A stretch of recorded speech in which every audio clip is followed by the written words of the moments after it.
In the world of nuclear physics, the leap from 60% to 90% purity is not a simple linear progression. It is, for all practical purposes, the finish line. When a state enriches uranium to 60%, they have already performed more than 90% of the total effort required to reach weapons-grade material. The final stretch is not a mountain, it is a shallow slope. This is the uncomfortable reality of the current Iranian nuclear program.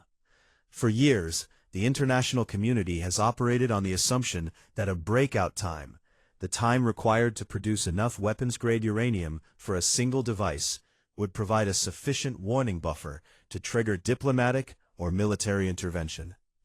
But as centrifuges spin faster and the technical threshold moves closer, that buffer is evaporating. We are not looking at a countdown that begins from scratch.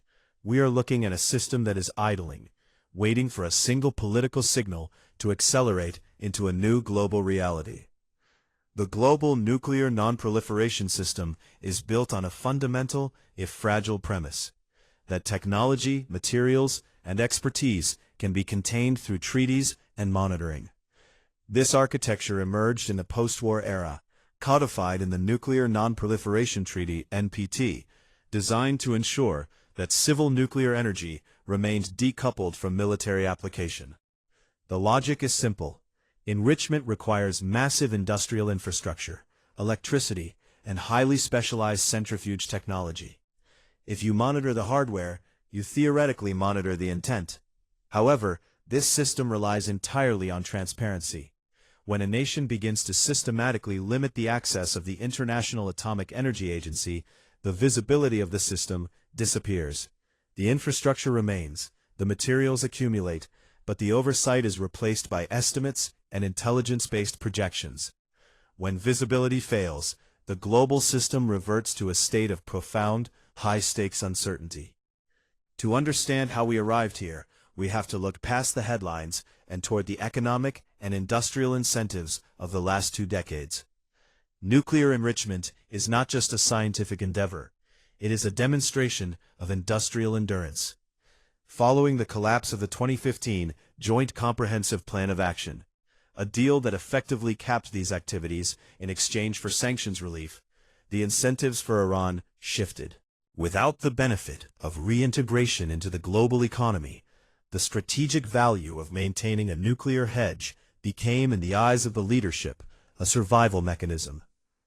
The deployment of advanced centrifuge models, the IR-2M, IR-4, and IR-6, has dramatically increased Iran's separative work unit capacity. Every technical advancement in these machines represents a permanent increase in Iran's breakout capability. It is a one-way ratchet. Once the scientific expertise is acquired and the machines are fabricated, they cannot be uninvented. The program has evolved from a series of experimental laboratories into a robust, hardened, and decentralized industrial network. The mechanism of this countdown is hidden in plain sight. Enrichment is measured in SWUs, separative work units. Think of this as the raw mechanical effort required to isolate the U-235 isotope from its more common, non-fissionable cousin, U-238.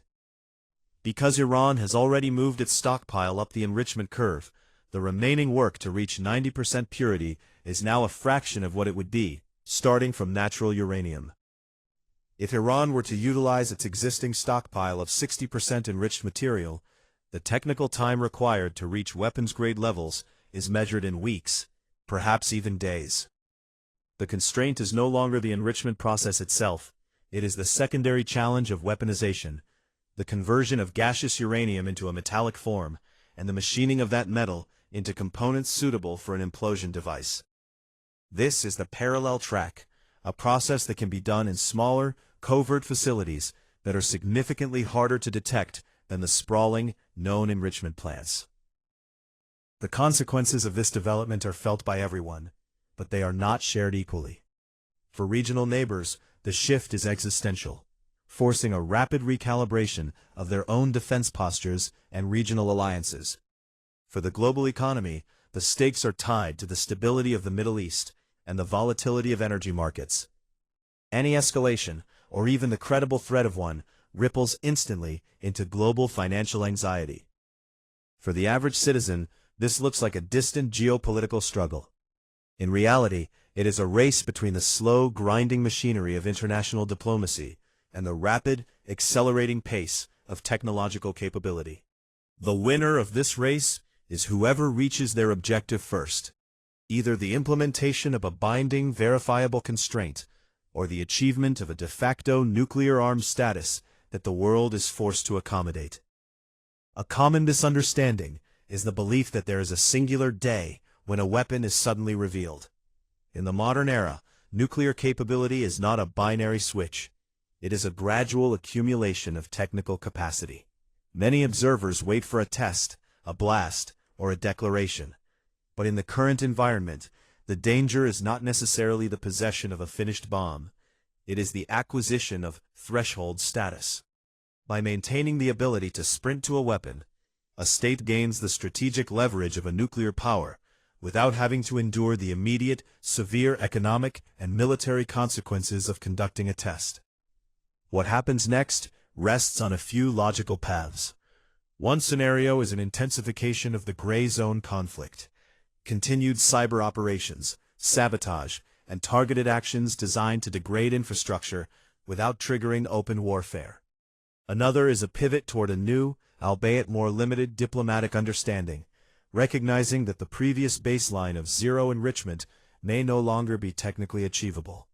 The final scenario is the one the system is built to avoid, a breakdown in deterrence that leads to a direct confrontation, fundamentally altering the security architecture of the region. Each of these paths depends on variables that are outside the control of international monitors. Internal political shifts, the resilience of the economy under sanctions, and the willingness of regional actors to accept an uncertain status quo. The reality of nuclear countdowns is that they do not move at a constant speed. They move in fits and starts, driven by technical breakthroughs and geopolitical pressure. We are watching a system that has spent decades moving closer to a point of no return. As the technical barriers continue to lower, the room for diplomatic error shrinks proportionally. If the goal of the global system was to prevent the spread of the ultimate weapon, and the technological reality is that the capability is now widely within reach, what happens to the treaties that were supposed to guarantee our safety? Are we witnessing the inevitable failure of an outdated system? Or is this simply a new, more dangerous phase of an old game?